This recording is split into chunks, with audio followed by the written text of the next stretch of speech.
Bapak Ibu, saudara-saudara yang berbahagia, terimalah salam dalam Dharma, Namo Buddhaya.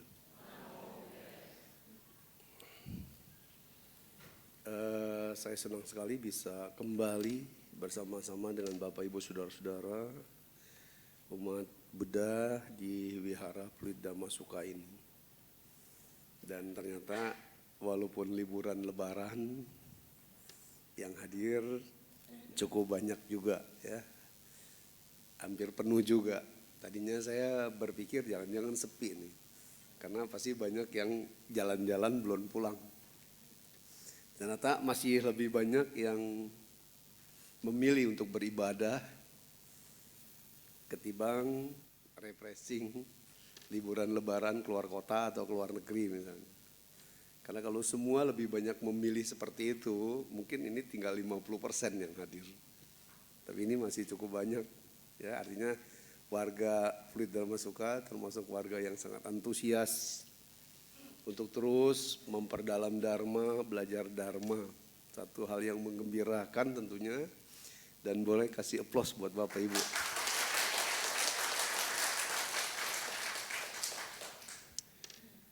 Sesuai tema yang sudah disebarkan, saya akan mengambil tema mensiasati kehidupan di tahun kuda 2026. Kenapa tema ini saya angkat? Karena sebagai praktisi yang memperdalam, mempelajari ilmu metafisika China kuno yang berkaitan dengan interaksi langit, bumi, dan manusia, tentunya itu juga akan sangat berkaitan dengan kehidupan kita. Dan saya perlu mengangkat tema ini karena ada situasi secara perhitungan elemen yang cukup krusial yang akan kita hadapi di tahun kuda ini. Makanya awal dunia pun sama ya, awal masuk Februari aja perang besar sudah terjadi di Timur Tengah. Karena memang elemenisasi tahun kuda untuk makro dunia itu memang sensitif dengan bahaya-bahaya emosi, kemarahan, radikalisme, ya termasuk ambisi-ambisi pribadi para pemimpin yang mengumbar peperangan dan sebagainya. Indonesia pun sama, ya kita pun nggak luput dari pengaruh tahun kuda 2026 ini. Cuma sebelum saya masuk ke tema bahasan, mungkin saya merasa perlu untuk mengangkat dulu beberapa ayat dari Dhammapada, kitab suci Dhammapada. Saya akan mensitir di sini bab 6. Butir 1 dan 2. Di sini dikatakan, seandainya seseorang bertemu orang bijaksana yang mau menunjukkan dan memberitahukan kesalahan-kesalahan, seperti orang yang menunjukkan harta karun, hendaklah ia bergaul dengan orang bijaksana itu. Sungguh baik dan tidak tercela bergaul dengan orang yang bijaksana. Di sini digarisbawahi orang yang mau menunjukkan dan memberitahukan hal kesalahan-kesalahan yang bisa kita lakukan. Yang namanya manusia, kita sumber kesalahan. Tidak ada di antara kita yang steril dari kesalahan, termasuk Romo, Ramani, anggota sangga juga bisa tidak luput dari kesalahan. Cuma kesalahan-kesalahan yang bagaimana yang bisa membuat kehidupan kita menjadi fatal. Ini yang ingin saya mencoba memberitahukan. Di butir 2 dikatakan, biarlah ia memberi nasihat, petunjuk, dan melarang apa yang tidak baik. Karena orang bijaksana yang seperti ini akan dicintai oleh orang-orang baik dan dijauhi oleh orang-orang jahat. Bapak Ibu Saudara-saudara. Kemudian ada ayat Dhammapada yang juga ingin saya sitir di sini. Yang berbunyi sebagai berikut.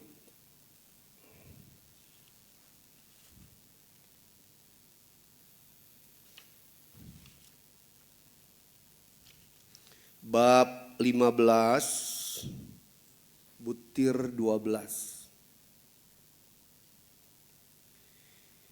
Ikutilah orang yang pandai, yang bijaksana, terpelajar, tekun, patuh dan mulia. Hendaklah engkau selalu dekat dengan orang yang bajik dan pandai seperti itu. Bagaikan bulan yang selalu mengikuti peredaran bintang. Bapak Ibu Saudara-saudara. Bulan aja bisa teratur, ya, mengikuti bintang-bintang beredar mengelilingi matahari. Artinya hidup kita ini pun tidak bisa lepas dari keteraturan interaksi antara kegiatan yang kita kerjakan dengan energitas yang terjadi di alam di sekitar kita.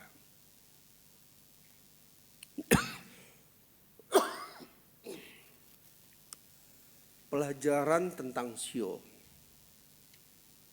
pelajaran tentang elemen-elemen yang bergerak di dalam kehidupan kita. Itu adalah pelajaran yang mengajak kita untuk sinergi dengan hukum alam itu sendiri. Pada saat kita serasi dan selaras dengan alam, keberkahan dan kebahagiaan akan menyertai kita. Tapi pada saat kita melakukan tindakan yang tidak serasi, bahkan merusak alam, musibah dan bencana pasti akan menghantam kita. Contohnya kita lihat kemarin berita kayu gelondongan yang udah dipotong itu, hanyut di bawah banjir bandang yang sangat luar biasa. Kenapa bisa terjadi banjir bandang yang menghanyutkan kayu gelondongan yang begitu berat, yang sekarang ngangkatnya aja susah buat dibersihinnya? Air mampu seperti tsunami bagaikan badai laut yang naik ke daratan, padahal saat itu tidak terjadi gelombang tsunami. Hanya hujan, tapi bisa menimbulkan banjir bandang kayak gitu. Karena apa? Di hulunya sana hutannya dirusak. Di hulunya sana hutannya digundulin. Manusia merusak alam, musibah akan datang. Itu secara makro. Secara mikro, kalau kita bertindak, berbuat tidak juga sinergi dengan alam, maka penderitaan demi penderitaan akan hadir dalam hidup kita.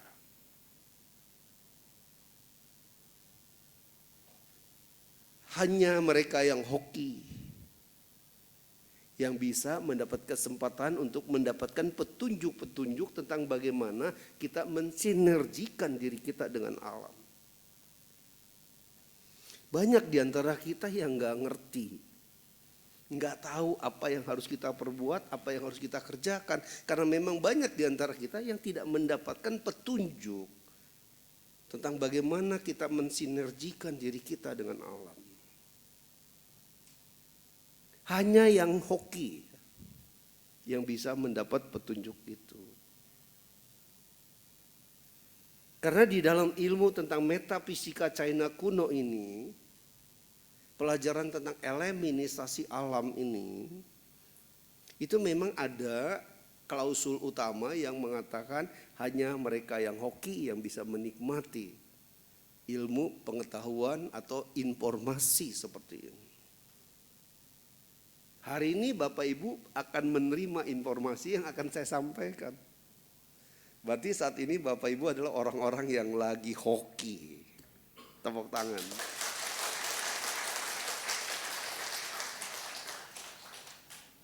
Karena hanya mereka yang hoki Yang karma baiknya sedang berbuah, bisa menikmati hal pengetahuan yang mungkin gak banyak, gak gampang kita dapatkan.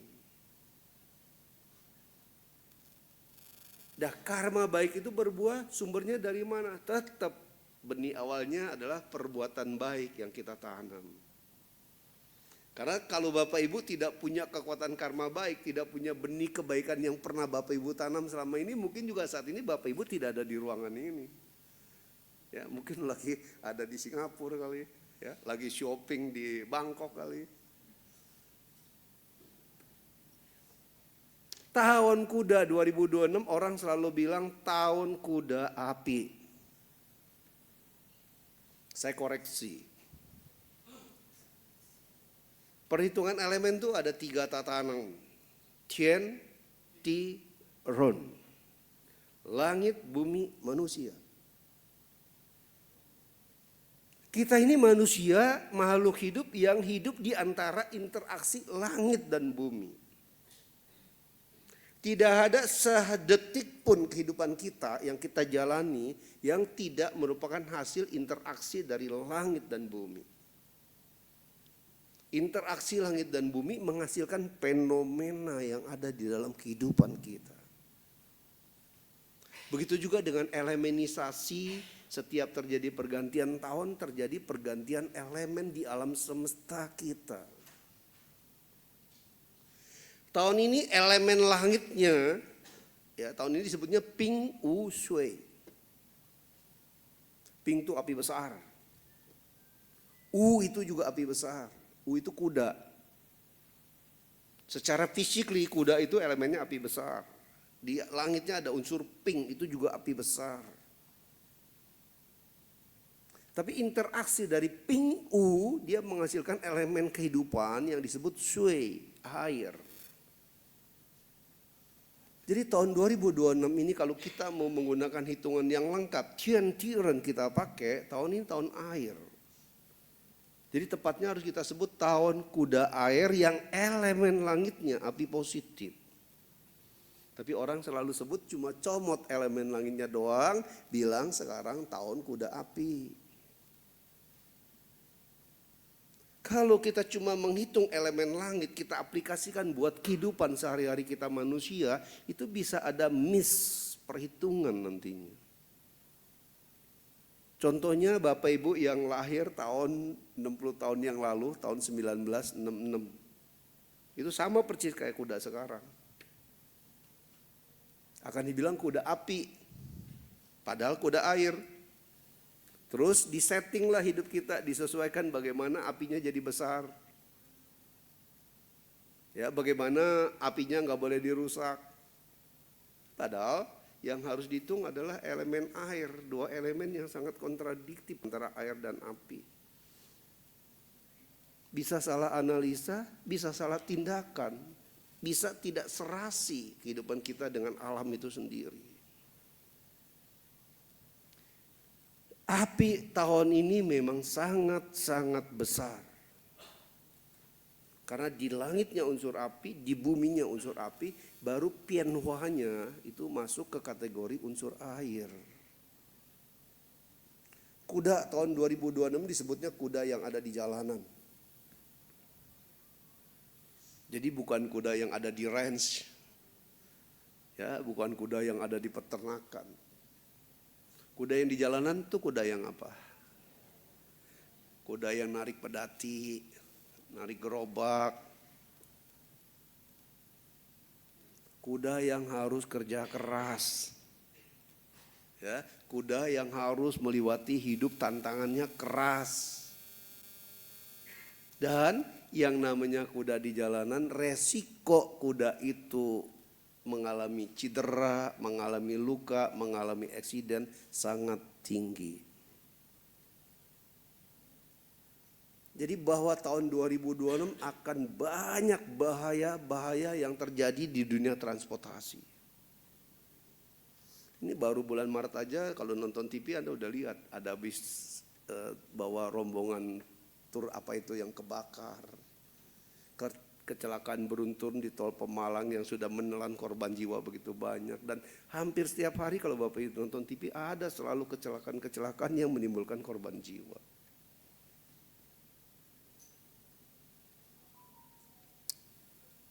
Habis Sinja kemarin saya diundang BCA memberikan seminar Feng Shui di antara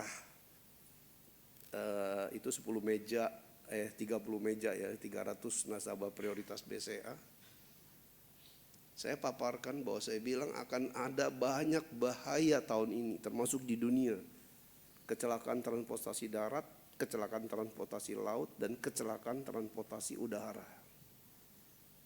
Kalau udara dunia udah terjadi ya, yang kapal jatuh. Laut juga sama. Darat juga sama. Kalau dunianya tuh udah hancur-hancuran Timur Tengah.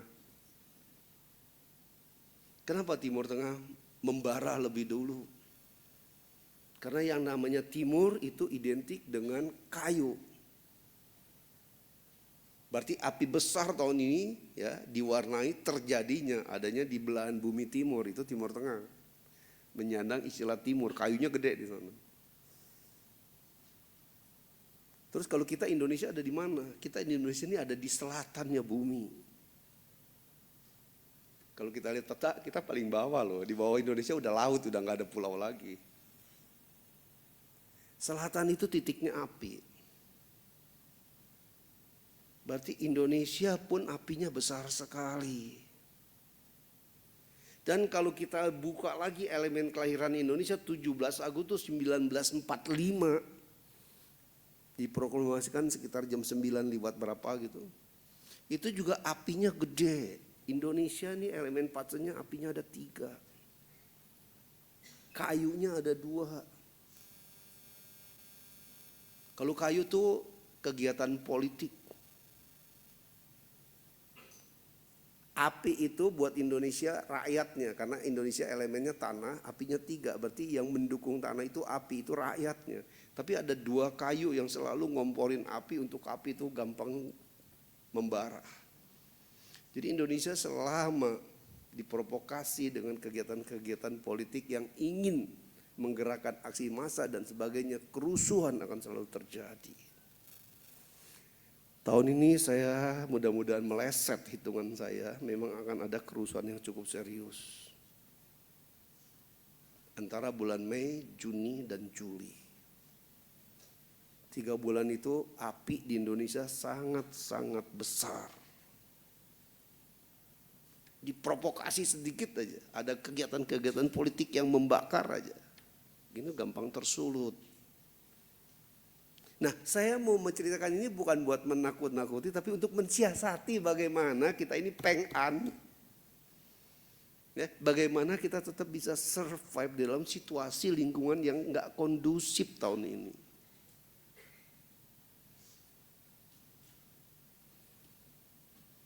Tahun ini akan diwarnai dengan aksi-aksi api besar. Kalau kita refleksikan ke dalam diri kita, api besar itu adalah amarah, marah, emosional, melakukan tindakan yang reaktif, melakukan tindakan yang spontan, melakukan tindakan yang ceroboh, gegabah. Itu efek dari api besar. Dan itu akan mempengaruhi kita semua, terlepas elemen Anda apa. Alam saat ini apinya sedang besar. Yang Anda elemen pribadinya air, dikasih api besar, air Anda akan menguap. Yang Anda elemennya logam pun dikasih api besar, logam Anda akan meleleh. Yang Anda sekarang elemennya kayu, dikasih api besar jadi arang. Yang Anda sekarang elemennya tanah pun kalau dikasih api besar, tanah Anda menjadi tanah yang gosong. Menjadi tanah yang kering dan tandus. Artinya semua elemen dari apapun sio kita tahun ini berpotensi bermasalah. Dampaknya apa? Yang pertama kesehatan. Akan banyak sekali kasus-kasus gangguan kesehatan yang bermunculan tahun ini. Termasuk orang-orang yang selama ini dianggap sehat, tahun ini ada kecenderungan kesehatannya akan memburuk. Saya juga udah merasakan ini sejak bulan Februari kemarin. Padahal selama ini ya Umi tahu, saya selalu merasa tuh saya fit dan sehat. Ini sekarang suara saya aja sengau. Artinya apa? Terganggu juga dengan efek alam itu kalau kita nggak pinter-pinter mengatasinya. Api besar identik dengan kemarahan. Bisa kemarahan dalam bentuk amuk massa, bisa kemarahan dalam bentuk individu-individu kita yang menjadi orang sangat sensitif tahun ini dan gampang marah.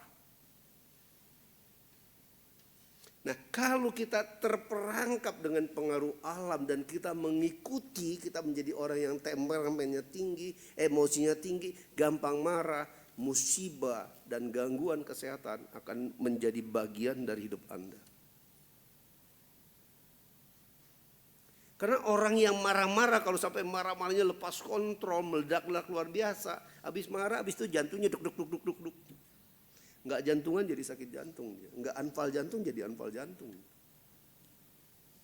Apalagi kalau lagi nyetir mobil berdua, suami istri ribut nyetir mobil. Biasanya kalau lelaki nyetir mobil kalau ribut apa yang dikerjain? Tancap gas. Makin tancap gas, lost control, enggak konsentrasi karena marah, tancap gas. Bisa jadi begitu tancap gas pas mobil lain juga sampai di samping kanan kita. Musibah. Jadi saya ingin menekankan untuk tahun ini buat semua kita kendalikan amarah kita. Kendalikan emosi kita. Api besar itu yang pertama marah. Bawaannya tahun ini semua orang gampang marah. Yang kedua, melakukan tindakan reaktif spontan. Refleks. Itu juga ciri api besar. Kalau cowok disebutnya selonong boy. Kalau perempuan, saya munculin istilah sekarang selonong woman. Siapapun yang selonongan ceroboh, gegabah, melakukan tindakan yang spontan, refleks. Itu bahayanya nempel Bapak Ibu. Jadi yang namanya pengendalian diri diperlukan banget tahun ini. Terus dampak api besar lagi apa? Itu pragmatis. Mau mengerjakan segala sesuatu cari jalan pintas. Dan yang dibentur apa kalau orang senang jalan pintas? Aturan main. Prosedural, standar operasional prosedur. Aturan-aturan hukum, aturan-aturan yang ada di norma masyarakat, itu cenderung dilanggar tahun ini. Jadi ada dua clue yang ingin saya sampaikan bagaimana cara kita mengendalikan marah. Secara elemen api besar itu saya analogikan sebagai listrik dengan voltase tegangan tinggi. Listrik dengan voltase tegangan tinggi kalau kita mau kecilin gak bisa kita siram pakai air. Konslet kemana-mana. Kesetrum kemana-mana. Tapi ambil kabel colok ke tanah, colok ke bumi, grounding dia.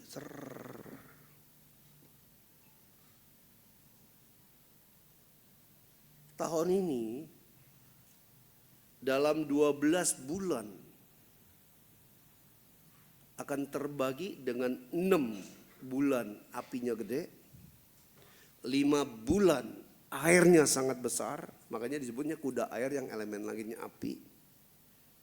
Dan hanya ada 1 bulan yang tanahnya tebal.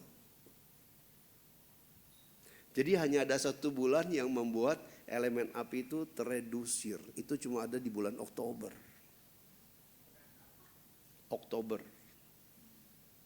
Selebihnya terjadi interaksi api besar, air besar, api besar.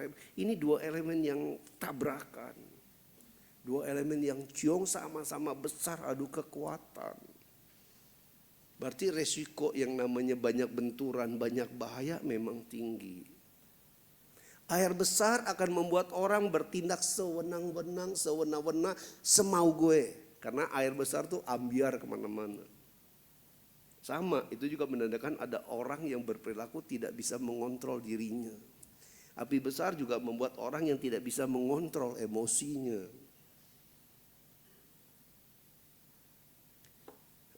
Tanah yang kuat akan membuat api teredusir, ibarat voltase tinggi grounding.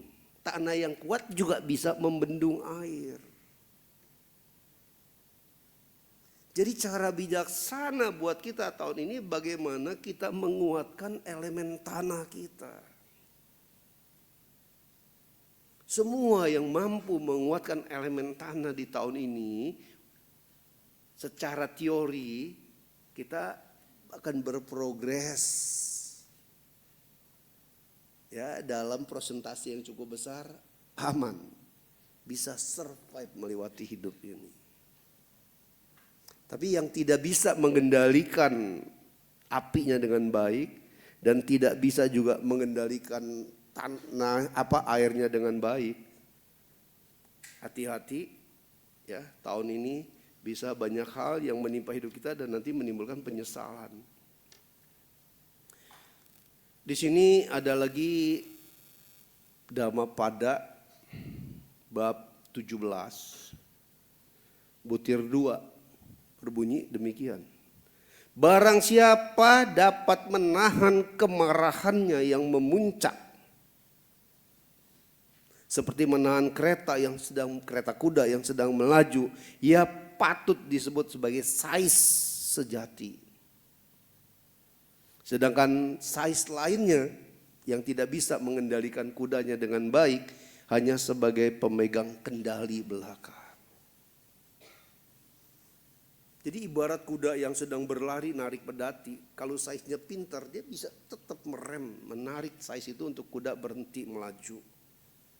Orang yang bisa mengendalikan kemarahan yang memuncak bagaikan sais yang bisa mengendalikan kuda yang liar sekaligus. Kemudian butir 3-nya, kalahkan kemarahan dengan cinta kasih dan kalahkan kejahatan dengan kebajikan. Kalahkan kekikiran dengan kemurahan hati dan kalahkan kebohongan dengan kejujuran. Berarti di Dhammapada pun sampai ada ayat yang begitu mengingatkan, memperhatikan bahaya dari sebuah kemarahan yang memang harus kita kendalikan. Karena tahun ini api sangat besar sehingga saya tertantang untuk mengambil ayat suci ini. Karena memang ini yang harus kita antisipasi. Kemudian ada lagi di sini bab Dhammapada yang berikutnya.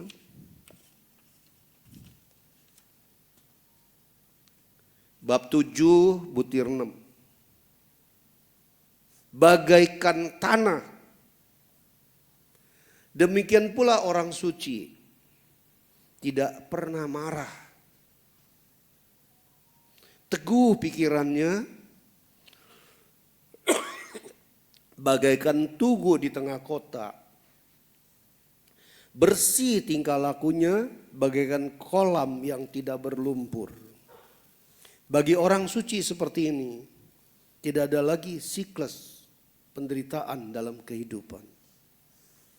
Bagaikan tanah Bapak Ibu.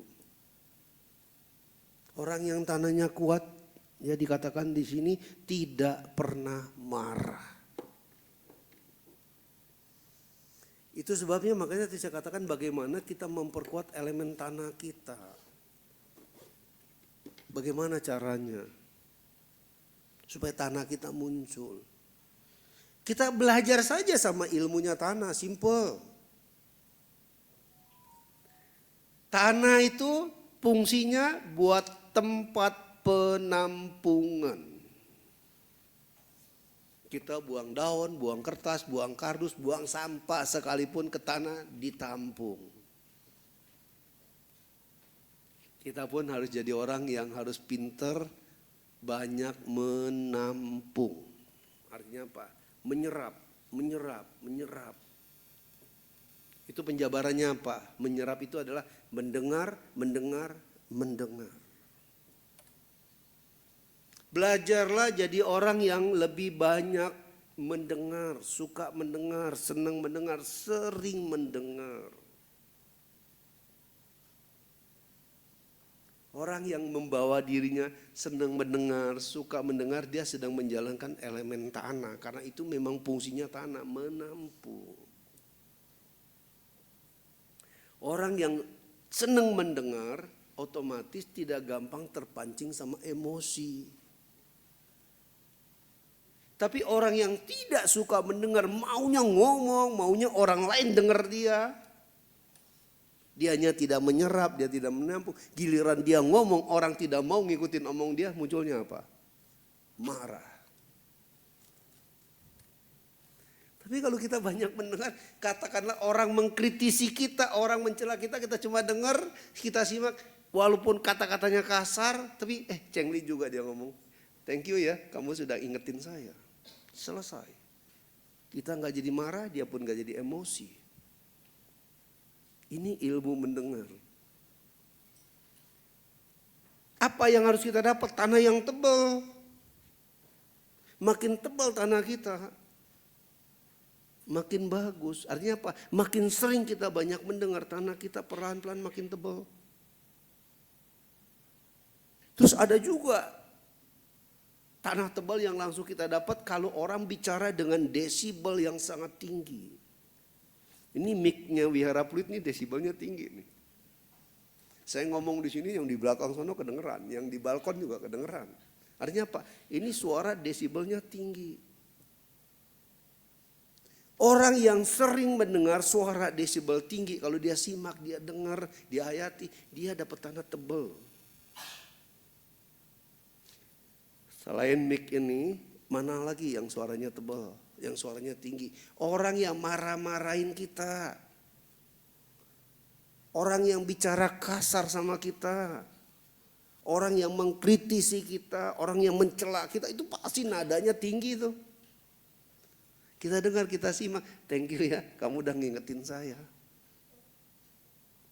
Dicela tidak jadi emosi. Dikritik tidak jadi tersinggung. Orang marah kita cuma tersenyum. Itu kalau kita aplikasikan itu udah hakikat pelajaran Dharma yang sesungguhnya.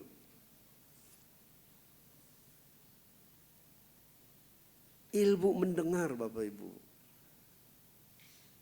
Ada orang yang elemennya logamnya kuat. Orang kalau elemen logam kuat tuh tukang debat, tukang ngotot.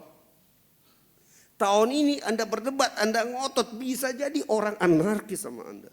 Karena apa? Orang lain juga emosinya tinggi. Di tempat umum, ini kuda di jalanan, hati-hati, banyak bahaya di jalan.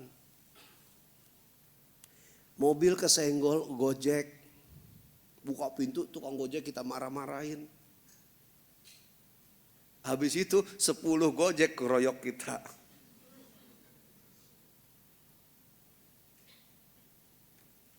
Ilmu tanah itu sama dengan filosofis orang Tionghoa yang sederhana, simple, cincai. Tahun ini kalau kita bisa cincai aja. Selamat kita pengan. Dan kita happy. Nothing tulus, easy going, enjoy aja lah. Hati-hati juga mengumbar amarah di jalan. Tukang parkir dimaki-maki walaupun dia salah. Banyak kita lihat orang kalau di jalan kesenggol sedikit aja udah marah mukul orang. Sekarang Anda yang memulai marah, Anda yang akan dikepruk. Karena masa juga sedang pada tinggi marahnya, emosinya. Banyak mendengar, suka mendengar, sabar mendengar. Itu ilmunya tanah, menampung. Makanya saya mau kasih klip 2 kalimat. Saat kita sadar kita marah, jangan membuat statement apapun. Karena kalau kita marah kadang-kadang keluar kata-kata yang gak layak, gak pantas, gak etis keluar dari mulut kita. Pembantu kita maki-maki. Supir kita marahin. Mungkin kemarin, iya Pak, iya Bu. Tahun ini dia juga bisa ngamuk loh. Tahun ini mereka juga terbakar dengan emosi yang tinggi. Makanya saat kita sadar kita marah, mingkem. Jangan membuat statement apapun. Omongan yang kita keluarkan di saat kita marah bisa jadi itu nanti akan menimbulkan penyesalan, dampak negatif yang akan memuncul, menghantam balik ke diri kita sendiri. Kedua, saat kita marah, sadar lagi marah, jangan action. Lagi nyetir marah tancap gas. Lagi jalan berdua di trotoar ribut. Aku pulang nyebrang jalan sembarangan. Motor udah deket juga kita parahin. Karena apa? Orang marah kalau action pasti melakukan tindakan yang lost control. Ini sangat bahaya, riskan. Kuda di jalanan artinya apa? Banyak musibah-musibah yang bisa terjadi di jalan raya, di tempat umum. Jadi apalagi kalau kita di jalan raya, di tempat umum, kita nggak bisa mengendalikan emosi kita, kita tetap mengumbar marah kita, sembarang orang kita marah-marahin, sembarang orang kita maki-maki. Dampaknya akan memukul balik ke kita, itu bisa kontan loh, bisa dibayar kontan tahun ini. Jadi karma yang kita keluarkan dari marah bisa langsung berbuah ya, di momen yang bersamaan. Karena apa? Kita harus maklumi tahun ini semua orang gampang marah. Efek dari apa? Energi alam yang apinya memang sedang gede. Terus dampaknya apa? Ada api gede, ada air gede. Masih akan terjadi peristiwa banjir-banjir bandang. Tanah longsor. Tanah retak, bangunan ambruk masih akan terjadi. Bahkan api gede juga akan memunculkan lagi, ada gunung yang meletus lagi tahun ini. Terus kecelakaan transportasi darat, udara, air juga akan tinggi. Terus yang juga harus kita jaga lagi, api besar yang mempengaruhi massa dalam jumlah besar, itu yang memicu kerusuhan.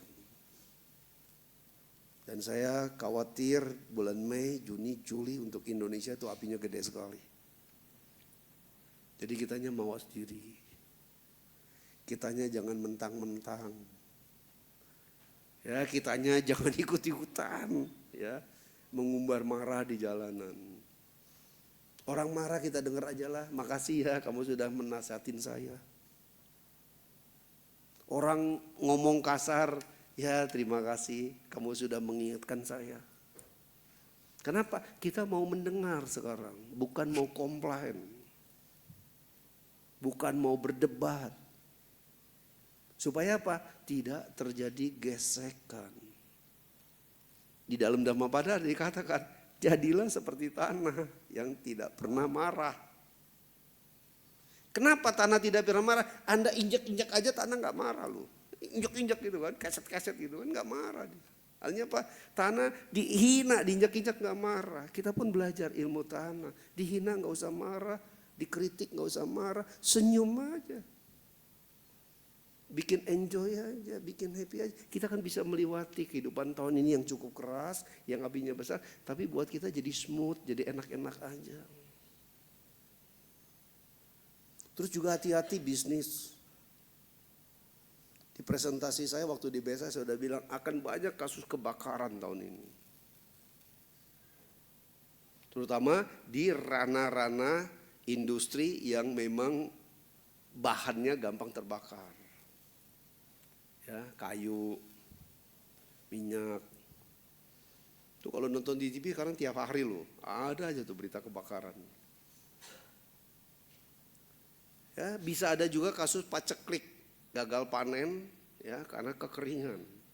Ada daerah-daerah yang mengalami kekeringan, tapi ada juga daerah-daerah yang mengalami banjir bandang tahun ini. Dan cuaca ekstrim masih akan terjadi. Angin beliung, topan, tanah retak, tanah longsor. Bahkan jembatan bisa putus. Jembatan putus kalau nggak salah udah terjadi itu bulan Februari kemarin. Cuma di daerah-daerah Kalimantan apa di mana saya lupa. Jadi Bapak Ibu, air besar bahaya, api besar bahaya. Air bisa dibendung dengan tanah, api energinya bisa kita turunkan dengan tanah. Jadi cukup tahun ini kita belajar mengembangkan kepribadian kita seperti tanah yang selalu menampung, diinjak-injak pun gak marah. Belajar banyak menerima, belajar banyak menyerap. Artinya apa? Itu mendidik kita untuk jadi orang sabar. Sabar itu susah. Ya, sabar itu menderita, benar. Tapi pada saat kita belajar mau mendengar aja, otomatis sabar itu jadi indah. Bagi orang yang tidak suka mendengar, maunya ngomong, maunya ngomel, maunya komplain, maunya omongan dia yang didengar. Dua orang lagi ngomong dipotong, setiap orang lagi ngomong dipotong, orang ngomong belesoi dia cerita lagi yang lain. Jadi lebih banyak kita maunya ngomong daripada mendengar. Penyakit tahun ini. Bisa penyakit karena bahaya, bisa penyakit karena dari dalam diri kita sendiri. Karena apa? Apa yang kita katakan, apa yang kita katakan kadang-kadang bisa ketelingsut, sleep talk, itu bisa membuat orang emosi marah sama kita. Ada pepatah Tiongkok kuno yang saya pikir juga bagus untuk jadi bahan renungan kita. Ini dalam bahasa Mandarin pepatahnya saya bacakan, mohon maaf kalau sentiaunya atau logatnya salah karena saya memang gak belajar bahasa Mandarin. Ho sao kung te lin. Api kemarahan membakar timbunan karma baikmu. Ini kadang-kadang pepatah-pepatah ini juga bagus untuk kita renungkan. Jadi jangan pikir dengan kemarahan dampaknya cuma sekedar ribut. Kemarahan yang gak bisa kita kontrol, gak bisa kendali, membakar karma baik kita loh. Jadi seakan-akan nanti karma baik kita gak berbuah, karma buruk kita yang beruntun berbuah terus. Kemudian ada syair yang berikut. Xing xing zi huo, ke yi liao yuan. Percikan kecil api kemarahan dapat membakar seluruh padang rumput. Jadi jangan sepelekan ya masalah kemarahan. Sedikit aja kita mengumbar kemarahan tahun ini dampaknya akan menjadi api yang berkobar besar. Yang akhirnya akan merugikan diri kita sendiri. Jadi Bapak Ibu Saudara-saudara, karena tahun ini bisa saya katakan pukul rata semua show, bisa kena dampak yang gak bagus dari api besar ini. Karena semua elemen cenderung akan rusak. Perkuatlah diri kita dengan perlindungan. Perkuatlah diri kita dengan tameng. Kalau tadi melatih tanah, membina diri untuk kita tidak bertabrakan dengan komunitas. Kita tidak berinteraksi gesekan. Tapi masih kita butuh perlindungan. Agar kita lebih terhindar dari bahaya, dari musibah, kecelakaan, suasana yang mungkin rusuh dan sebagainya. Karena yang namanya musibah gak bisa kita prediksi. Kita udah gak marah pun bukan berarti musibah itu hilang. Karena tahun ini kan udah di jalan, resiko banyak musibah di jalan tinggi sekali. Terus kita butuh energi perlindungan. Agar apa? Minimal kita ping-an. Kita selalu terjaga, terlindungi sepanjang 1 tahun ini. Nah di dalam ilmu perbintangan yang tadi di Dhammapada juga ada memberikan sinyal ya. Bulan itu bisa serasi dengan para bintang untuk berputar ya, mengelilingi siklus kehidupan. Artinya kita juga perlu mendekatkan diri dengan keteraturan alam semesta. Tiap sio Bapak Ibu itu ada dewa pelindungnya. Kalau yang sio kuda tahun ini dewa pelindungnya tuh namanya Tai Sui. Ini astronomi Tiongkok ada mengenal istilah Tai Sui. Kalau di astronomi barat, Tai Sui itu yang disebut Jupiter. Planet Jupiter itu planet yang sekali keliling mengelilingi matahari 60 tahun. Tapi 5.000 tahun yang lalu, Pusi sudah memperkenalkan bahwa di alam semesta ada bintang planet yang namanya Tai Sui. Tai Sui ini juga sama, bersiklus 60 tahun sekali. Makanya ada Liu Se Jia Ce, 60 pilar Tian Kan Ti Ce. Ada siklus 60 tahun sekali terjadi pengulangan di dalam kehidupan ini. Sekarang 2026 berarti kejadiannya akan mirip dengan Indonesia tahun 1966. Di mana negara kita chaos. Pembantaian terjadi di mana-mana. Efek dari apa? Kejadian 1965. Berarti tahun ini kalau kita tidak berhati-hati, karena terjadi pengulangan siklus 60 tahun sekali, ya. Makanya orang umur kalau udah 60 lebih, sering kelakuannya jadi kayak anak kecil lagi. Karena apa? Memang karakter akan kembali ke siklus 60 tahun yang lalu begitu. Banyak orang kadang-kadang umur udah 60 tahun tuh kelakuannya jadi kayak anak kecil lagi. Minta diperhatian khusus, minta dimanda, kadang-kadang jadi rewel, jadi bawel.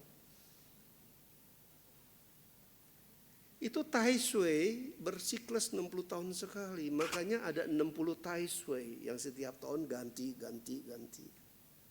Itu sekarang Tai Sui ini menjadi dewa atau bintang pelindung buat orang Syokuda.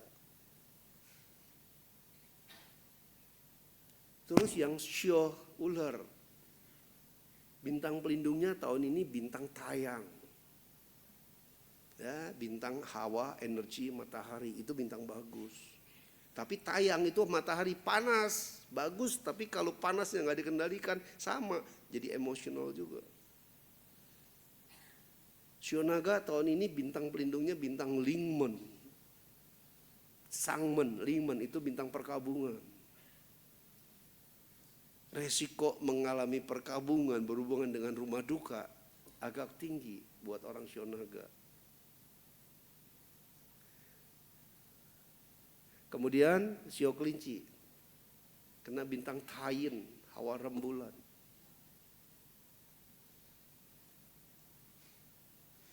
Macan kena Ngokwi, 5 setan. Kerbau kena bintang Sipu, kartu mati. Tikus kena bintang Swepo, usia pecah, itu ciong besar itu tikus sama kuda. Babi lagi kena Lungte, Leongtek, bintang bagus. Anjing lagi kena Pekhau, Paihu, macan putih, bintang ganas juga.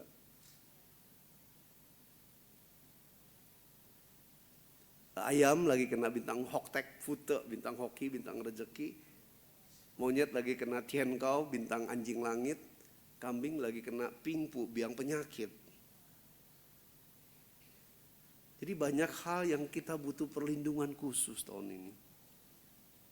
Caranya apa? Kalau di dalam religius, folk religion ya, agama rakyat, agama yang sudah membumi di kalangan masyarakat Tiongkok ribuan tahun yang lalu, itu melakukan ciswa, melakukan sembahyang kiasyo.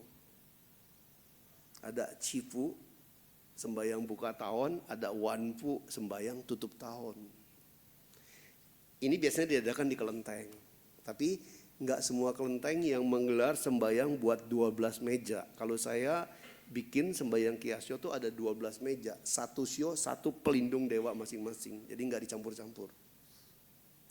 Dan setiap kelenteng cuma boleh bikin cipu maupun wanpu 1 kali. Enggak boleh bikin 2 kali. Ceng Bubio Ciodeng udah bikin tanggal 21 Februari tempo hari. Tapi karena banyak yang telepon saya, banyak yang nanya, kapan sembahyang kias? Waduh udah liwat, waduh saya kok nggak tahu ya. Sorry aja, saya infonya di grup. Kalau Anda nggak di grup saya mungkin jadi nggak tahu. Kalau ke Japri mau berapa banyak saya mesti kasih tahu. Karena banyak yang minta kapan sembahyang kias diadain lagi, ini bagus buat perlindungan kita. Jadi nanti tanggal 29 Maret, mohon izin saya infokan di sini. 29 Maret akan saya adakan lagi sembahyang Cipu di Kelenteng Tek Kunbio, Kampung Kelor, pedalaman Tangerang. Ya, 29 Maret. Nah, kalau sembahyang ini, kalau secara keyakinan di dalam mitologi Tao atau agama rakyat yang sudah membaur di kalangan masyarakat Tiongkok sejak dulu, itu bintang pelindung ini akan menjaga, melindungi kita sepanjang 1 tahun. Kita tidur pun dia jaga 24 jam, dia akan jagain kita. Makanya kalau udah Cipu harus ditutup dengan wanpu. Wanpu penutup untuk mengucapkan terima kasih karena sepanjang 1 tahun kita udah peng'an. Udah bisa melewati hidup ini dengan baik. Hoki terjaga, petaka terhindar. Banyak sekali orang-orang yang sebenarnya hidupnya bermasalah. Kalau secara ilmu pacarnya banyak berat, tapi dengan dia melakukan sembahyang kias, kehidupannya berjalan nggak menjadi seperti beratnya teori yang ada di pacar dia. Banyak yang terangkat, terlindungi, buruknya dikurangin, bagusnya diangkat menjadi semakin bagus. Itu efek sembahyang Ciswa itu. Terus kenapa saya harus ngomong sembahyang? Karena memang kita orang Tionghoa sebenarnya dari dulu budaya kita adalah budaya sembahyang. Jadi kita memang gak bisa menghindari kegiatan sembahyang.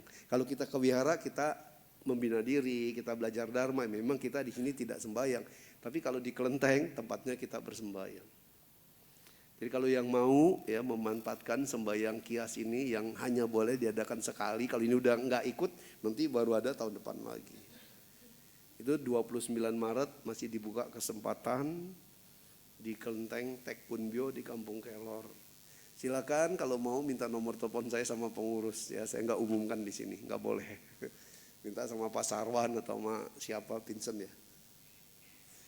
Itu ya Bapak Ibu, jadi sedikit hal yang harus saya sampaikan mensiasati kehidupan tahun kuda. Kenapa harus saya angkat? Karena memang unsur apinya terlalu besar. Ya, resiko berbenturan, resiko konflik, resiko terjadi gesekan, termasuk juga akan terjadi persaingan sangat nggak sehat dalam bisnis dan sebagainya. Itu sangat tinggi tahun ini. Di samping kita mawas diri, mengembangkan elemen tanah, kita masih butuh energi perlindungan yang masing-masing menjaga, melindungi setiap sio kita. Semoga ini menjadi masukan bermanfaat minimal ya, memberikan rem ya buat menjalankan kehidupan kita di tahun 2026 supaya kita nggak gegabah, nggak ceroboh, nggak hilap. Kita ingat nih, jangan marah ya. Kalau lagi marah jangan ngomong. Kalau lagi marah jangan action. Terus ngapain Romo? Narik napas Bapak Ibu. Kalau kita sadar kita marah, tarik napas saja. Yang dalam pelan-pelan. Ya, tarik napas pelan-pelan. Nih saya masih tarik napas nih ya. Taruh di ubun-ubun. Seakan-akan napas kita ada di ubun-ubun. Biarin nih, saya masih tarik napas nih. Baru lepas pelan-pelan dari mulut. 5 kali Anda lakukan itu, amarah langsung reda. Itu tip yang sederhana. Tarik napas dari hidung pelan-pelan, buang napasnya pelan-pelan juga dari mulut. 5 kali tarik napas, buang napas, langsung reda, baru ngomong, baru action mau ngapain. Itu langkah safety ya buat kita nggak jadi gegabah dan nggak jadi ceroboh. Mungkin nanti banyak yang mau bertanya, silakan. Saya akhiri bimbingan Dharma saya sampai di sini. Terima kasih. Namo Buddhaya.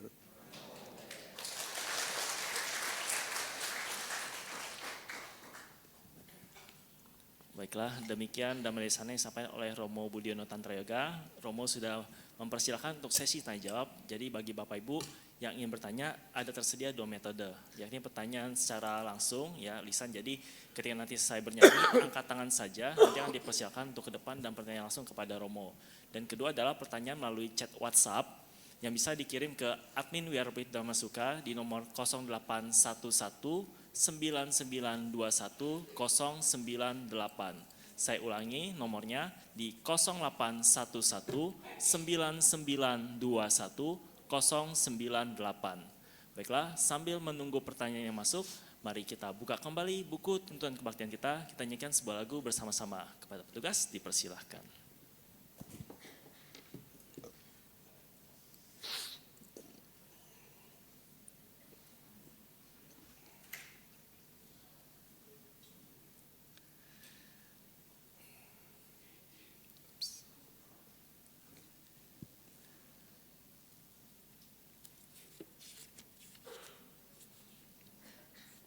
Baiklah, Bapak Ibu Saudara-saudari sedharma, kita buka kembali buku tuntunan kebaktian kita. Kita buka halaman 110.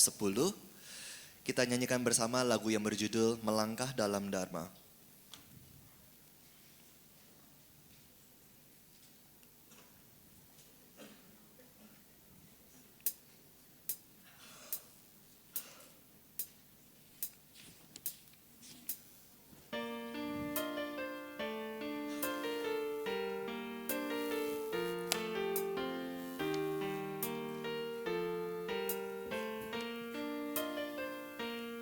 Sudahkah menjadi umat sejati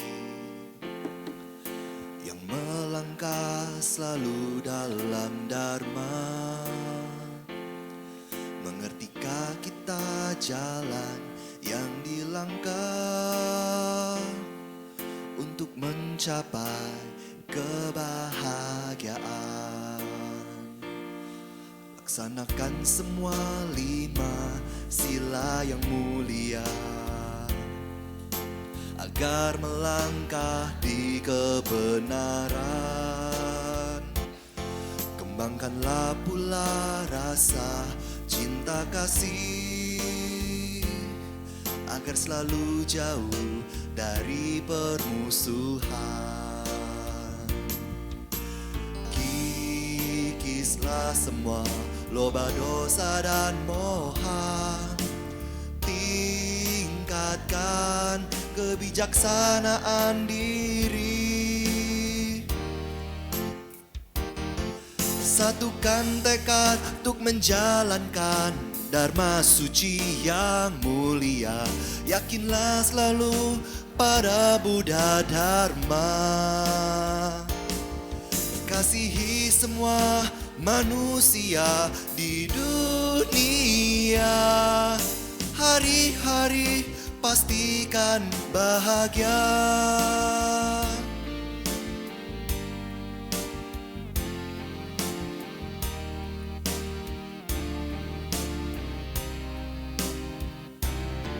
Kita ulangi dari bait kedua.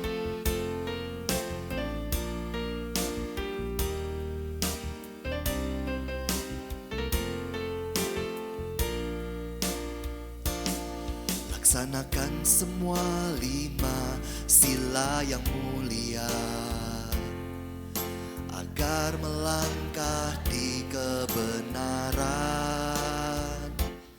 Kembangkanlah pula rasa cinta kasih agar selalu jauh dari permusuhan. Kikislah semua loba dosa dan moha, tingkatkan kebijaksanaan diri. Satukan tekad untuk menjalankan dharma suci yang mulia. Yakinlah selalu pada Buddha Dharma. Kasihi semua manusia di dunia. Hari-hari pastikan bahagia. 1000 li dimulai 1 langkah. Marilah kita mulai melangkah. Satukan tekad untuk menjalankan dharma suci yang mulia. Yakinlah selalu pada Buddha Dharma. Kasihi semua manusia di dunia. Hari-hari pastikan bahagia. Kita jelang esok yang bahagia. Terima kasih. Baiklah, kini kita masuki sesi tanya jawab. Benar saja sudah banyak sekali yang chat WhatsApp pertanyaan. Saat ini sudah ada 9 orang ya yang bertanya dalam WhatsApp. Tapi kami tetap prioritaskan untuk bagi Bapak Ibu yang ingin bertanya secara langsung terlebih dahulu. Dipersilakan. Silakan Bapak. Dua. Duluan ya, sama Ibu nanti ya. Silakan Bapak dulu. Maju saja ke depan.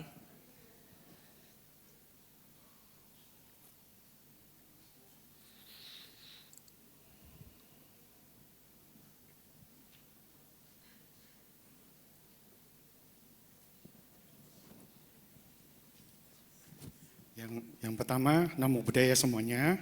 Terima kasih atas kesempatan yang diberikan. Yang pertama pertanyaan saya, Romo, apakah ada jaminan, maksudnya kita misalnya udah sembahyang yang tadi yang Romo bilang itu, kita pasti ping'an. Apakah ada jaminan? Bukankah kita selalu mengenal hukum karma? Itu yang pertama. Yang kedua, apakah kita perlu takut yang Romo sampaikan? Itu aja sih. Ya, Terima kasih. Langsung saya jawab ya. Saya tadi sampaikan uraian bukan suruh takut ya, suruh meredam marah kita. Jadi beda ya, bukan berarti kita harus takut menghadapi kehidupan. Terus apakah sembahyang efektif? Karena kita kan percaya hukum karma. Anda bisa sembahyang kalau karma Anda baik. Kalau karma Anda nggak baik, Anda nggak dapat kesempatan untuk sembahyang. Karena apa? Sembahyang juga perbuatan. Apakah sembahyang itu menimbulkan karma buruk? Apakah sembahyang itu melakukan perbuatan yang katakanlah berkonotasi menghasilkan karma buruk? Kalau sembahyang menghasilkan karma buruk, berarti itu memang tidak etis kita lakukan sembahyang. Tapi kalau sembahyang membuat batin kita lebih tenang, jiwa kita lebih damai, kan karma buruk tersingkirkan, karma baik berbuah. Jadi kalau ditanya apakah sembahyang efektif, ya tergantung pola pikir kita. Kalau pola pikir kita bahwa dengan sembahyang akan ada kekuatan dewa yang bisa nolong kita, why not? Tapi kalau pola pikir kita tidak ada siapapun yang dapat menolong diri kita selain diri kita, ya nggak usah sembahyang kan gitu. Tapi Bapak Ibu, saya harus kasih penjelasan. Para dewa harus berbuat baik nggak? Para dewa yang nggak berbuat baik dia akan tumimba lahir turun lagi ke alam manusia karena bobot karma baiknya kurang. Dewa itu masih makhluk yang harus berbuat baik. Nah kalau dewa ini harus berbuat baik, dia berbuat baiknya kepada siapa? Apakah dewa harus berbuat baik dengan sesama dewa? Enggak mungkin karena sesama dewa sudah tidak butuh saling tolong menolong kan gitu. Dia berbuat baiknya kepada siapa? Kepada manusia. Yang memang masih butuh pertolongan, masih butuh bantuan di mana dewa hadir memberikan bantuan supaya apa? Dewa ini juga punya bobot karma baik yang terus tertimbun. Jadi bahwa dalam konsep kita budaya Tionghoa bahwa ada kekuatan dewa-dewa, dewi yang bisa memberikan anugerah berkah kepada kita dalam bentuk memproses munculnya buah karma baik kita. Iya. Tapi kembali lagi konteks berpikir kita ya, kalau kita berpikir bahwa cuma diri kita yang bisa menolong diri kita, tidak ada siapapun yang dapat bisa menolong, memang konsep dewa ini seperti nggak berlaku. Ya, tapi kalau kita banyak ayat-ayat suci Buddha, ya banyak para, kan sebenarnya ada di Dhammapada dewa ikut memuji, ada cuma tadi saya nggak baca. Itu mungkin bisa terjawab ya. Terima kasih Romo. Ya bisa akurat atau tidak, bisa efektif, itu jawabannya tadi. Apakah dijamin akan ping'an? Ya, kembali Anda sembahyang tapi Anda marah-marah terus, ya saya nggak jamin Anda peng'an. Kan tujuan sembahyang bagaimana kita juga menjadi orang getaran. Kalau kita sembahyang sama Kuan Im, kita bagaimana mengembangkan cinta kasihnya Kuan Im, kan gitu. Kita sembahyang sama Kuan Kong, bagaimana kejujuran Kuan Kong ada dalam diri kita. Kan merefleksikan sifat dewa itu untuk kita tampilkan dalam diri kita, itu. Jadi kalau sembahyang ngomel, marah-marah, sembahyang nyumpahin orang, ya bisa jadi karma buruk kita berbuah juga gitu loh. Ya, makasih. Terima kasih Romo. Ya selanjutnya Ibu silakan. Setelah ini langsung kita ke pertanyaan dari WhatsApp ya. Selamat pagi Romo Budi dan teman-teman Sedharma, nama saya Kumara. Pertanyaan pertama itu terima kasih banyak udah mengingatkan kembali filosofi tanah. Jadi kita itu rendah, gak apa-apa, jangan marah, sabar, tarik napas sampai ubun-ubun. Tapi pada kenyataannya Romo, di dunia ini ketika sesuatu terjadi, sekali oke lah, 2 kali kita maafkan, 3 kali. Akhirnya kita jadi seperti orang yang disalahgunakan atau dimanfaatin sama orang lain. Itu mungkin Romo bisa kasih lebih banyak tips gimana caranya nyiasatin orang-orang seperti itu. Itu yang pertama. Kedua tadi kebetulan saya macan. Romo ada bilang soal 5 setan itu. Iya. Maksudnya apa? Boleh tolong diuraikan kembali. Nah, thank you Romo. Itu 12 show tadi dengan bintang-bintang yang panjang kalau diuraikan. Silakan nanti minta nomor telepon saya, WhatsApp ke Japri aja ya. Nanti saya jelasin di WhatsApp. Terus apakah kalau kita banyak sabar terus kita dimanfaatin orang? Ya tergantung diri kita. Sabar kan bukan berarti kita, maaf ngomong ya, sabar sama bodoh beda. Sabar bukan berarti kita dimanfaatin orang, hayu aja terus kita tolong orang yang memanfaatkan. Sabar juga tetap membuat kita bijaksana, mendengar. Tapi bukan berarti semua yang kita dengar harus kita jalanin, kan begitu. Cuma ngerem supaya kita nggak konfrontatif, nggak reaktif, nggak berdebat. Masalah yang kita dengar bermanfaat apa enggak ya kita juga yang saring. Tapi kalau mendengar orang yang nyanjung kita, muji-muji kita, suaranya merdu, besok-besok dia minjem duit kita kasih lagi. Ngemplang kagak dibayar, nanti minjem duit kasih lagi, ngemplang gak dibayar. 3 kali kita pinjemin duit gak dibayar, kita kasih lagi. Ya maaf ngomong itu memang kita mau diperalat sama dia. Kalau saya gak mau. 2 kali lo gak bisa pegang janji, ketiga kali gak ada bantuan lagi. Kan harus begitu. Terima kasih Romo. Selanjutnya pertanyaan dari WhatsApp Romo. Ya. Sokion tuh nama budaya Romo. Saya lahir pada tanggal 26 Januari 1981 Senin pagi jam 6. Cuman nggak tahu ya 6 pagi atau sore nggak disebut. Apa tahun berapa? 26 Januari 1981. Oke. Pagi ya, Senin pagi jam 6. Ya, Sio Monyet usaha sembako. Bagaimana peruntungan saya tahun ini? Terima kasih Romo. 81 itu masih sio monyet karena Januari, ya. Itu masuk kategorinya Kengsen. Ya, di atasnya logam, di bawahnya logam, tapi Pianhua unsur manusianya kayu. Jadi bisnis yang bagus nggak boleh merusak logam, nggak boleh merusak kayu. Ya, itu apa? Nggak boleh bisnis api. Nah tahun ini apinya gede, jadi harus hati-hati dengan bisnisnya. Harus aktifkannya air. Bisnisnya harus ada simbol air atau perlu harus ada akuarium kalau bisnisnya bukan minuman. Ya karena tahun ini kayu dan logamnya sedang rusak sama api yang lagi besar. Kalau mau lebih jauh lagi WhatsApp pribadi. Ya, terima kasih Romo. Selanjutnya Romo, nama budaya Romo izin bertanya. Kalau sudah menjadi tanah, tapi kalau tanah itu hanya menampung semuanya dan menerima semuanya tanpa adanya pembersihan, bukannya lama-lama akan hancur juga seperti bumi yang hanya menampung perbuatan manusia ini? Menampung, menyerap segala informasi tidak ada ruginya. Tapi memilah informasi mana yang akan kita kerjakan, yang akan kita praktekkan, itulah kebijaksanaan kita. Makanya Buddha selalu mengajarkan bijaksana. Jadi bukan berarti kalau mendengar semuanya harus kita ikutin. Kan cuma mendengar, menyimak, nggak ada salahnya. Kasarnya orang maki-maki kita pun, orang marah-marah kita dengar aja nggak usah kita marah. Karena apa? Mungkin dia lagi stres. Kita malumin aja orang stres marah-marah. Ya udah kasihan kamu lagi stres. Kan begitu.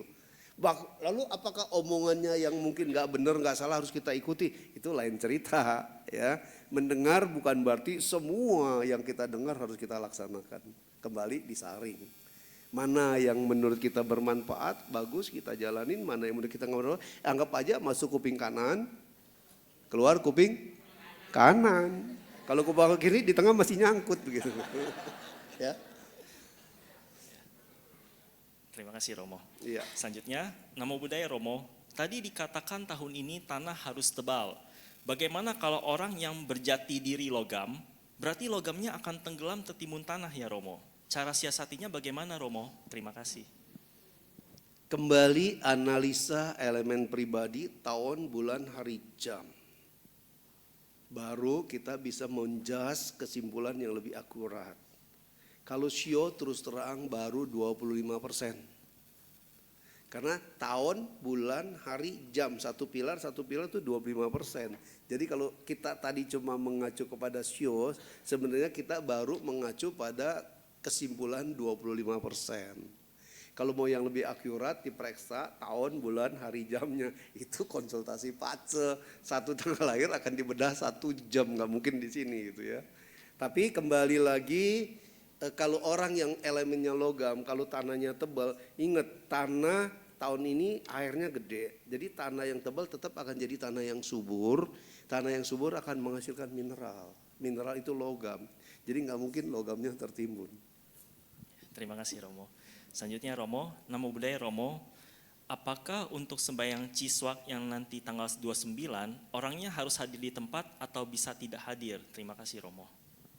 Sembayang yang paling benar adalah sembayang sendiri.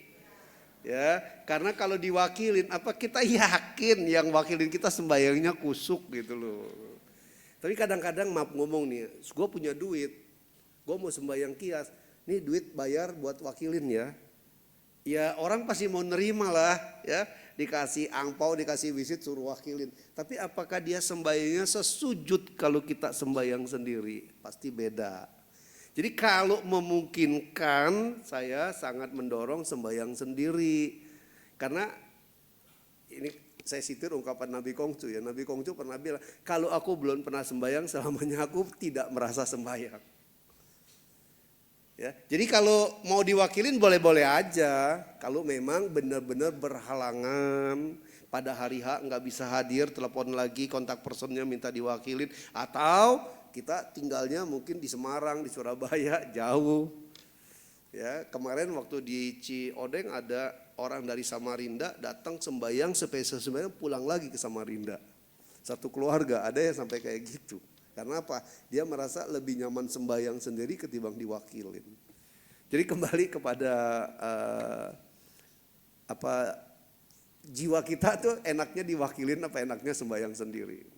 Tapi bahwa panitia menerima menampung kalau yang mau diwakilin, di tempat saya disiapkan 12 sio, tim 12 sio. Dari sio tikus sampai babi, jadi masing-masing sio ini yang akan mewakili setiap sio.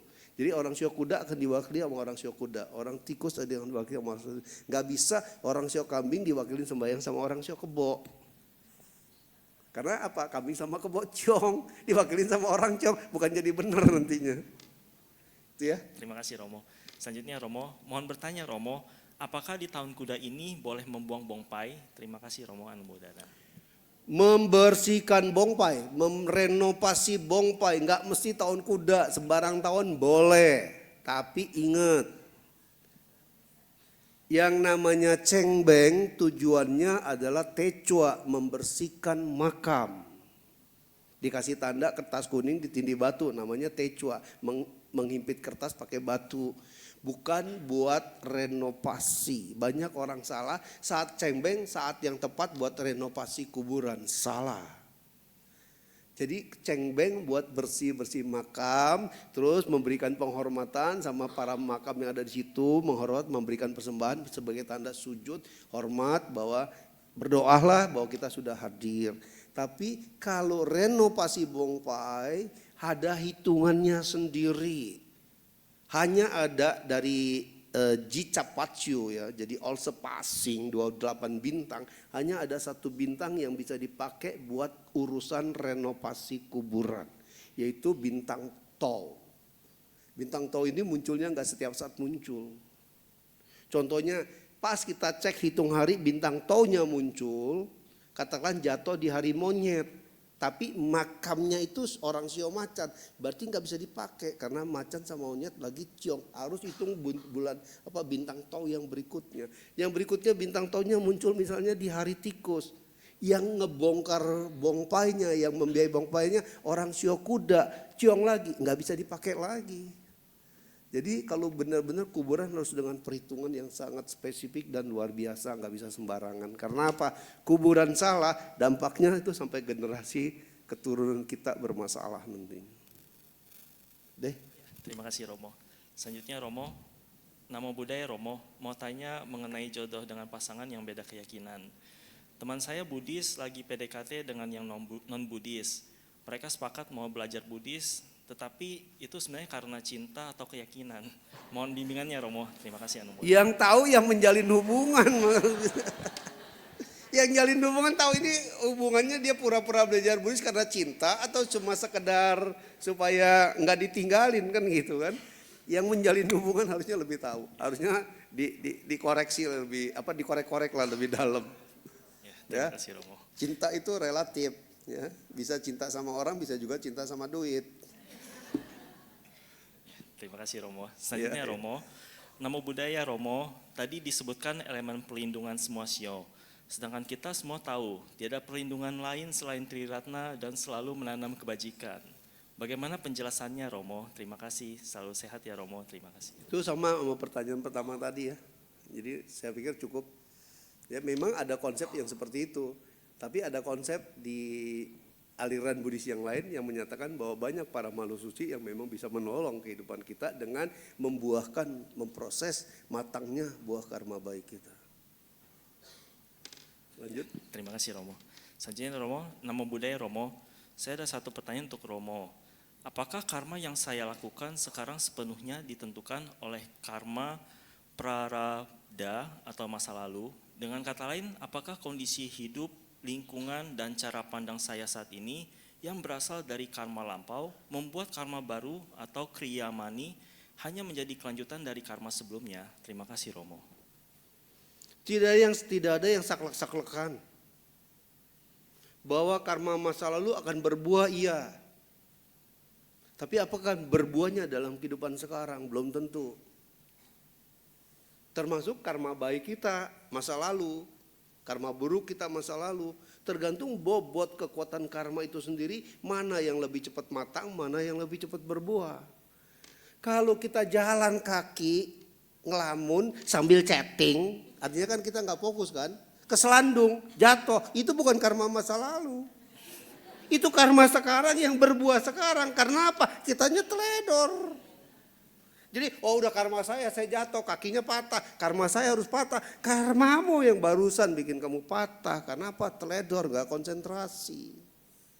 Terus nyetir sambil mabok, sambil teler, tabrakan. Jangan bilang karma masa lalu memang saya mesti tabrak. Karma sekarang yang diperbuat langsung berbuah. Ya, jadi jangan saklek-saklekan bahwa sekarang yang saya jalanin adalah buah karma masa lalu. Belum tentu. Bisa jadi buah karma yang baru kemarin Anda kerjakan sekarang berbuah. Tapi karma baik kita masa lalu belum berbuah, bisa-bisa aja. Jadi nggak bisa ngomong karma 1 tambah 1 jadi 2. Ya, 1 tambah 1 bisa jadi 10. Atau bisa jadi 11 gitu. Karena itu dinamis. Ya. Karma masa lalu yang kita lakukan dengan karma sekarang yang kita lakukan ada interaksi di situ. Bukan berarti ini satu blok begitu. Orang kalau ada karma buruk mau berbuah. Kalau kita asumsikan karma buruk itu batu, ya seberat 10 kilo bakal datang nih nimpa kita ditimpa batu 10 kilo, mati nggak? Ya, anggaplah karma buruk kita di batu 10 kilo, lagi datang nih mau berbuah. Tapi kita juga berbuat karma baik 10 kilo juga. Kalau berbuahnya bareng, 2 batu ini tabrakan dulu di udara, kita tinggal terima debunya. Mati nggak? Nggak mati. Aturan bahaya jadi nggak bahaya. Nah masalahnya siapa yang bisa membuahkan karma baik kita untuk berbuah bersamaan? Itu yang di luar kemampuan kita. Itulah kekuatan para makhluk suci yang bisa menggerakkan itu. Di situ bedanya konsepnya dengan bahwa enggak juga bahwa memang berbuat baik karma baik, berbuat buruk karma buruk tergantung diri kita, benar. Tapi bahwa ada konteks di mana karma baik kita bisa diproses untuk berbuah bersamaan. Itu ya. Terima kasih Romo. Pertanyaan terakhir Romo. Siang Romo mau bertanya, jika jualan ayam namanya kan membunuh, berarti melanggar sila pertama. Jika beternak ayam petelur, apakah melanggar sila? Jawaban ini penting bagi saya Romo karena zaman lagi perang susah. Ya, mohon dijawab Romo, terima Kalau kasih. berdagang makhluk hidup jelas adharma, karena memang dilarang ya. Bukan cuma membunuh, berdagang makhluk hidup aja itu adharma, termasuk berdagang racun. Nah, berdagang telur, nah ini apakah itu juga adharma? Kita mesti lihat telurnya. Telur yang untuk ditetesin berarti kita memutus kehidupan, karma buruk. Tapi telur yang memang katakan dari hasil teknologi ya, telur itu memang telur yang tidak bisa ditetesin. Karena kan kemampuan teknologi memang telur buat dikonsumsi, tidak untuk ditetes, tidak untuk dijadikan ayam, atau dikeremin pun tidak bisa jadi ayam, dijual ya nggak ada masalah. Tapi kalau telur ayam kampung, maaf, itu telur yang memang siap jadi ayam. Anda ambil, Anda jual, kita memutus jalur kehidupan, itu yang adharma, nggak bagus. Tapi sekali lagi ada telur yang memang dikondisikan buat konsumsi ya, bukan buat ditetesin. Artinya apa? Telur itu dikeremin pun nggak bisa jadi ayam. Nah itu yang aman-aman aja kalau jual telur kayak begitu. Ya. Terima kasih Romo. Maaf Romo, ini pas tadi di pertanyaan terakhir sebenarnya ada tambahan lagi 3 pertanyaan. Bersedia jawab? Boleh. Ya. Mohon maaf Saya ya. oke aja tergantung. Ya, untuk pertanyaan WhatsApp kami tutup ya karena sudah terlalu banyak. Nyambung terus ya. Saya lanjut ya Romo ya. Nama Ya. budaya Romo. Romo meninggal dengan cara dikremasi atau ditabur di lautan atau di tanah. Apakah ada tata cara khusus dan lebih baik dikubur atau dikremasi Romo? Terima kasih Romo. Kalau konteks Buddhis kremasi. Memang cuma pilihannya itu karena Buddha juga mengkremasi dirinya dengan api abadi. Tapi konteks budaya Tionghoa dimakamkan. Ini 2 konteks yang berbeda. Ya, makanya ada istilah cengbeng, pulang ke kuburan. Datang ke kuburan, mau tinggal dimanapun, mau udah mencari manapun, harus suatu saat bisa kumpul bersama keluarga besar di makam para leluhur. Itu untuk momen dimana bisa keluarga yang sudah cerai-berai bisa kumpul. Biasanya kalau orang Bangka itu cengbeng itu lebih mudik dari Lebaran itu. Jadi ada istilah memang makam itu tempat buat keluarga-keluarga yang udah pada terpencar jauh bisa ada kesempatan kumpul bersama. Karena apa? Di makam itu, di leluhur itu mereka bisa kumpul. Tapi kalau yang dikremasi kan nggak ada makamnya, ya. Apalagi kalau yang dilarung nggak ada abu yang buat disembayanginnya. Momennya apa? Momen kumpul ini yang bisa jadi nggak berjalan. Tapi kalau konteks Buddhis memang orang meninggal dikremasi. Terima kasih Romo. Selanjutnya Romo, nama budaya Romo. Makam atau kuburan mama saya, tanahnya turun, jadi harus menambahkan tanahnya. Apakah itu termasuk renovasi dan apakah boleh pas cengbeng ini boleh dilakukan dan oleh sio apa saja yang boleh? Terima kasih Romo. Kalau tanah turun ditinggikan nggak apa-apa, nggak usah hitung hari karena tidak bobok. Yang namanya renovasi bobok, kalau bongkainya retak, dibobok dulu baru disemen lagi. Kalau cuma nimbun tanah turun silakan, itu di hari cengbeng juga boleh-boleh aja. Ya, kalau cuma nimbun tanah tidak renovasi, museum apa aja boleh, ya, nggak ada pantangan ini. Kecuali renovasi ya, bongkar. Tanahnya bolong, digali dulu, diganti lagi tanah baru atau bikin semen karena bongkainya pecah, dipecahin dulu, bikin lagi. Itu namanya renovasi, itu yang harus hitung hari. Terima kasih Romo. Terakhir ya Romo, selamat siang Romo, saya sio kuda logam, lahir tahun 1990. Suami sio tikus kayu, lahir tahun 1984. Orang bilang ciong besar karena selisih 6 tahun. Apakah benar seperti itu? Apa efeknya? Dan bagaimana mensiasatinya? Terima kasih Romo. Ya memang ciong ya, mau dibilang apa, kalau tikus sama kuda ya pasti ciong. Ya. Bisa selisih 6 tahun, bisa juga selisih 18 tahun ya. 12 putaran tambah lagi 6. Pokoknya tikus sama kuda pasti ciong. Karena tikus itu air, kuda itu api. Air sama api pasti tabrakan. Nah dampaknya apa sih? Ciong itu apa sih? Nah ini. Ya, ciong itu bukan tahayul, bukan mistik, bukan binatang aneh. Ciong itu artinya hukum yang berbenturan. Air sama api berbenturan. Nah, semua elemen yang berbenturan disebut ciong. Kayu sama logam, pohon sama pedang, air sama api, ya. Terus logam sama api, itu yang semua berbenturan disebutnya ciong. Nah, namanya juga berbenturan, pasti ada efek. Biasanya ciong itu, kalau yang ciong efeknya 3. Bisa mengganggu salah satu dari 2 orang ini, kesehatannya jadi nggak bagus. Bisa juga komunikasinya mereka berdua nggak pernah bisa akur. Bisa juga keuangan mereka berdua sering rusak. Salah satunya pasti terjadi. Ya, tapi yang parah, kalau benar-benar parah, ini yang namanya karma buruknya memang dipertemukan bersama gitu ya. 3-tiganya jalan. Nah, kapan yang bisa jalan 3-tiganya? Tergantung elemen langit, elemen bumi, dan elemen Tianhuanya.